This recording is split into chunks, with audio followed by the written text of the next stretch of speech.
السلام علیکم دوستو، میں ہوں آپ کا دوست فہد اور آپ دیکھ رہے ہیں history and knowledge T V.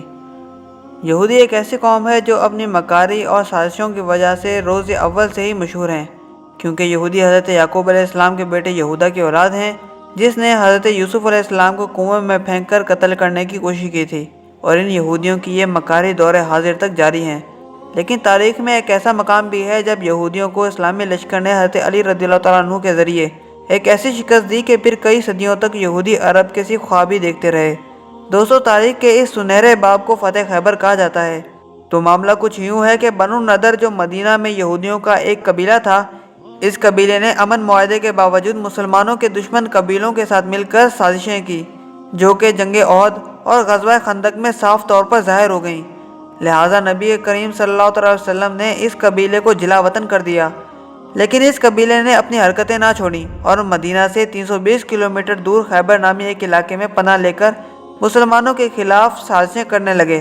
ان سازشیں کرنے والوں میں حی ابن خطب اور ابو رافع سلام سر فہرست تھے، لیکن حی بن خطب کو جنگ قریظہ اور ابو رافع سلام کو عبداللہ ابن عتیق نے اس کے گھر میں جا کر قتل کر دیا۔ لیکن ان واقعات کے بعد بھی یہودی خاموش نہیں بیٹھے، بلکہ اب ان کے دل میں بدلے کی آگ اور زیادہ بھڑک چکی تھی۔ لہٰذا خیبر کے یہودیوں نے عرب کے جنگجو قبیلے اطفان کو بھی آمادہ کر لیا اور مسلمانوں پر حملہ کرنے کا فیصلہ کیا۔ جب ان کے حملہ کرنے کی خبر مدینہ پہنچی تو مسلمان پہلے ہی جنگوں میں یہودیوں کی سازشوں سے بہت پریشان تھے، سو اس خبر کے ملتے ہی مسلمانوں نے یہودیوں کے فتنے کو جڑ سے اکھاڑنے کا فیصلہ کر لیا۔ چنانچہ نبی کریم صلی اللہ علیہ وسلم نے 1600 صحابہ کی فوج کے ساتھ خیبر کا رخ کیا اور 3 لشکر تیار کیے، جن کے سپہ سالار حضرت حباب بن منظر، حضرت سعد بن عبادہ اور سب سے خاص لشکر کے سپہ سالار حضرت علی رضی اللہ تعالیٰ عنہ تھے۔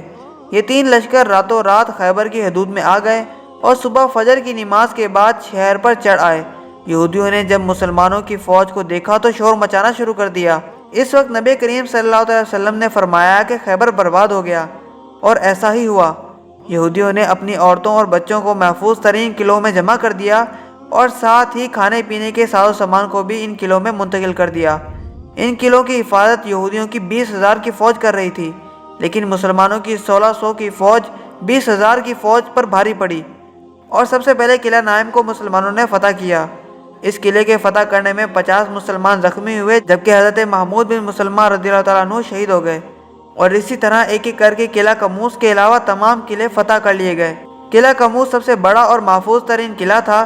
اس قلعے پر پہلے دن حضرت ابو بکر صدیق رضی اللہ تعالیٰ عنہ کی کمان میں اسلامی فوج نے حملہ کیا، لیکن قلعہ فتح کرنے میں کامیاب نہ ہو سکے، اور یہودیوں کی طرف سے زوردار تیر اندازی کے بعد مسلمان مجبوراً واپس آ گئے۔ دوسرے دن حضرت عمر رضی اللہ تعالیٰ عنہ نے زبردست حملہ کیا اور پورے دن کی محنت کے باوجود بھی اس قلعے کو فتح نہ کر پائے۔ اس کے بعد حضور صلی اللہ علیہ وسلم نے فرمایا کہ کل میں اس آدمی کے ہاتھ میں جھنڈا دوں گا جس کے ہاتھ پر اللہ فتح دے گا، وہ اللہ اور رسول کا محبوب بھی ہے اور محب بھی۔ یہ کلمات سنتے ہی صحابہ کرام بے چینی سے صبح کا انتظار کرنے لگے۔ حضرت عمر رضی اللہ تعالیٰ عنہ کا بیان ہے کہ اس روز مجھے بڑی تمنا تھی کہ کاش آج مجھے جھنڈا عنایت ہوتا، کیونکہ اس رات کے علاوہ حضرت عمر رضی اللہ تعالیٰ عنہ نے کبھی بھی فوج کی سرداری کی تمنا نہیں کی تھی، اور اسی طرح باقی صحابہ بھی۔ لیکن صبح ہوتے ہی نبی کریم صلی اللہ علیہ وسلم نے حضرت علی کو طلب فرمایا، لیکن ان کی آنکھوں میں کافی درد تھا۔ آپ نے قاصد کو بھیج کر حضرت علی کو بلایا اور اپنے لعاب کو حضرت علی رضی اللہ تعالیٰ عنہ کی آنکھوں پر لگایا۔ اس کے لگانے کے بعد حضرت علی رضی اللہ تعالیٰ عنہ فرماتے ہیں کہ کبھی بھی مجھے آنکھوں کا درد نہ ہوا۔ آپ صلی اللہ علیہ وسلم نے حضرت علی کو حضرت عائشہ رضی اللہ تعالیٰ عنہ کی چادر سے بنا ہوا جھنڈا عنایت فرمایا اور حملہ کرنے کو کہا، اور فرمایا کہ پہلے انہیں اسلام کی دعوت دینا اور پھر جنگ کرنا۔ حضرت علی نے ایسا ہی کیا اور یہودیوں کو اسلام کی دعوت دی، لیکن انہوں نے اس کا جواب پتھر اور تلوار سے دیا۔ ان یہودیوں میں مرہب نامی ایک شخص بھی تھا جو بہت زیادہ طاقتور تھا، اس کی طاقت 100 آدمیوں کے برابر تھی۔ یہ حضرت علی رضی اللہ تعالیٰ عنہ کے سامنے آیا اور حضرت علی کو بڑے غرور سے للکارنے لگا۔ حضرت علی نے اس کی للکار کے جواب میں فرمایا کہ میری ماں نے میرا نام حیدر یعنی شیر رکھا ہے، میں شیر کی طرح ہیبت ناک ہوں۔ مرہب نے یہ سن کر آپ پر حملہ کر دیا اور تلوار کے کئی وار کیے، لیکن حضرت علی رضی اللہ تعالیٰ عنہ نے ایک ایسا وار کیا کہ مرہب کے سر کو چیرتا ہوا دانتوں تک آ گیا اور اس کافر کے سر کے 2 ٹکڑے کر دیے۔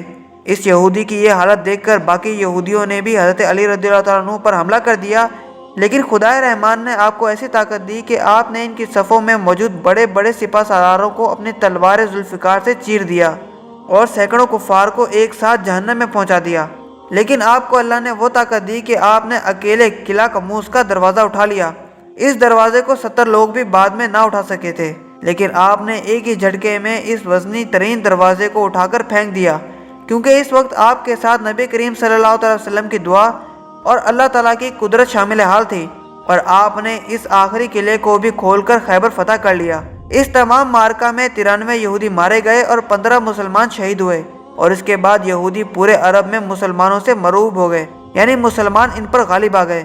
یہ فتح مسلمانوں نے 20 دن کی مشقت سے حاصل کی تھی، اور اس کے بعد خیبر کی زمین پر مسلمانوں کا قبضہ ہو گیا۔ حضور صلی اللہ علیہ وسلم نے ارادہ فرمایا کہ ان یہودیوں کو یہاں سے جلا وطن کر دیا جائے، لیکن یہودیوں کی فریاد پر انہیں یہیں چھوڑ دیا گیا، اور بعد میں انہی مکار یہودیوں میں سے ایک عورت نے حضور صلی اللہ علیہ وسلم کو زہر دینے کی بھی کوشش کی تھی، لیکن نبی کریم صلی اللہ علیہ وسلم نے انہیں یہیں رہنے دیا، اور انہیں چھوڑنے کے بدلے میں یہودی اپنی پیداوار کا آدھا مدینہ بھجوایا کرتے تھے، جسے ہر سال حضرت عبداللہ بن رواحہ مدینہ لایا کرتے تھے۔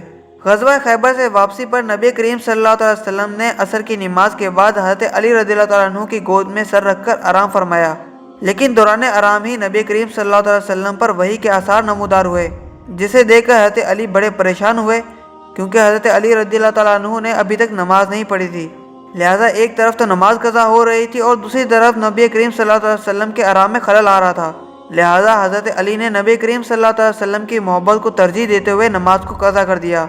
لیکن جب نبی کریم صلی اللہ علیہ وسلم آرام سے فارغ ہوئے تو حضرت علی رضی اللہ تعالیٰ عنہ نے نماز کی قضا ہونے کا کہا۔ یہ سن کر آپ نے اپنے ہاتھ اٹھا دیے اور سورج کو پلٹا دیا اور حضرت علی کو نماز عصر پڑھنے کو کہا۔ امید ہے کہ اس ویڈیو سے آپ کی نالج میں اضافہ ہوا ہوگا۔